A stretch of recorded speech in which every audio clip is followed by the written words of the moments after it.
Si Marcus Lee nga yung unang import ng SMB ngayong Commissioner's Cup. Pero siya nga ay pinalitan din agad dahil hindi nga daw siya fit sa sistema ng SMB. At si Justin Pathon nga ang pumalit sa kanya. At maganda nga ang mga naging game ni Pathon para sa SMB. Until sa game nila kontra sa Rain or Shine na bumaba nga ang naging production niya sa larong ito. Kaya't after nga daw ng laro nila sa Rain or Shine ay nag-awol na daw siya sa mga practice nila. At pati na din sa game nila last Sunday kontra sa Magnolia Hotshots. Kaya't narito nga ang mga top import na maaaring ipalit ng SMB sa kanya. Top 5, Nuni Omot. Si Omot nga yung replacement import ng Magnolia Hotshots kay Terrell Brown Suarez. Pero sa 3 game nga niya para sa Magnolia Hotshots ay wala siyang naipanalo kahit isa. Kaya't nasabi nga ng mga fans ay hindi nga daw fit sa sistema ng Magnolia si Nuni Omot. Kaya't tinanggal nga ng Magnolia si Omot at ipinalit si Clint Chapman sa kanya. Pero madaming SMB fans nga ang nagre-request na mas fit nga daw sa sistema ng SMB itong si Nuni Omot. Kaya siya na lang daw sana ang kunin nilang replacement import nila. Si Omot ay nag-average ng 32.3 points, 7.3 rebounds, 6 assists, 0.3 steals, 43% 3-point shooter at 76% free throw shooter sa kanyang 3 games played ngayong ongoing PBA 50th Commissioner's Cup. Panoorin natin ang counting game highlights ni Omot sa Magnolia kung gaano ba siya kagaling na import.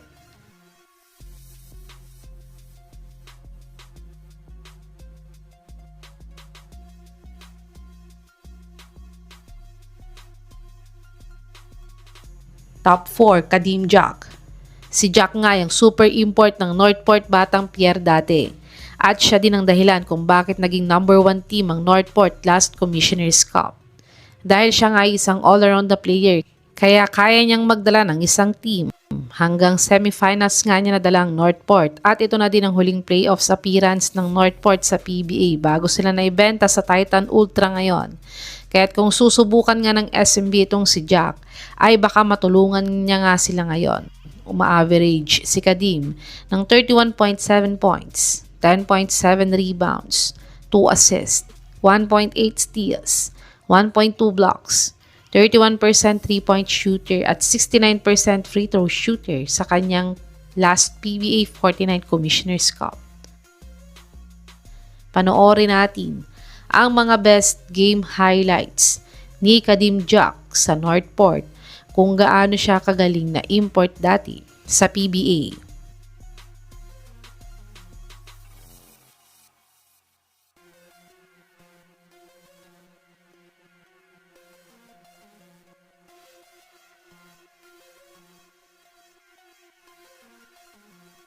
Top 3, Chris McCullough. Si CMAC nga ay former import ng SMB noong 2019 Commissioner's Cup. Dito nga ay natulungan naman niya ang SMB makasungkit ng isa pa nilang kampyonato sa Commissioner's Cup. Ngunit siya nga ay nagka-ACL injury bago mag-pandemic, kaya't dahil dito nga ay never na ulit siyang nakapag-import sa PBA. Pero nakapaglaro naman siya sa SGA Pilipinas ng 2 beses. At sa isa pang ang stint niya para sa SGA ay napachampion pa niya sila at siya ang naging MVP sa tournament na to.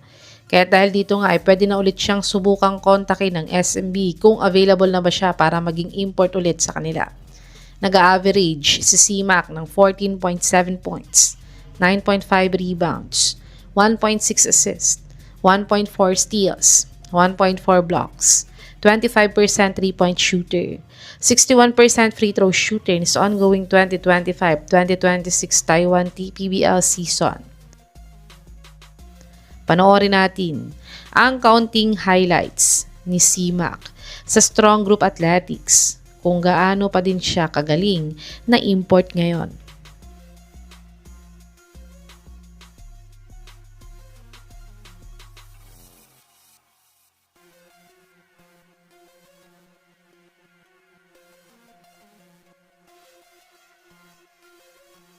Top 2, Kenneth Farid. Si Farid nga ay isang hustle at defensive big man sa NBA dati. Pero siya nga ay undersized bilang isang big man sa NBA.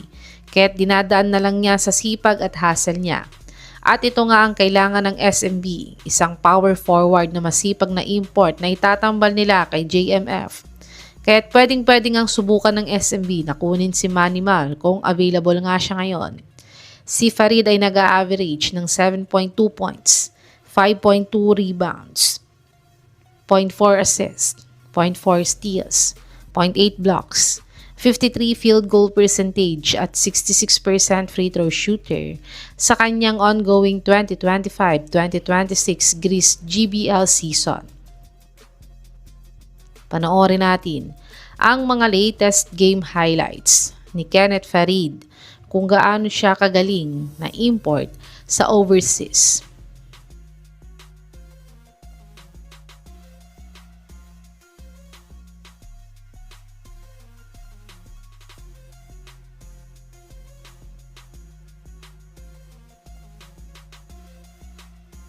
Top 1, Benny Boatwright. Si Benny nga sana ang original import ng SMB ngayong Commissioner's Cup. Yun nga lang ay nakapirma na siya sa isang Korean B-League team ngayon bago mag-umpisa ang Commissioner's Cup. Kaya't kumuha muna ng SMB ng ibang import after nito. Pero after nga na nagkaproblema sila sa current import nilang si Justin Patton, ay agad-agad nga daw kinontak ng team manager ng SMB si Benny Boatwright. Dahil tapos na daw ang kontrata niya sa KBL ngayon after malaglag ng team niya sa KBL playoffs. At ayon nga mismo kay Coach Leo Austria ay baka next game nga daw ay si Benny Boatwright na ang import na maglalaro para sa kanila. Kaya baka si Benny Boatwright na nga ang import ng SMB ngayong Commissioner's Cup. Si Boatwright ay nag-average ng 11.5 points, 4 rebounds, 1.2 assists, 0.4 blocks, 30% 3-point shooter at 80% free throw shooter sa kanyang 2025-2026 KBL season. Panoorin natin ang isa sa mga best game highlights ni Boatwright kung gaano pa din siya kagaling na import ngayon.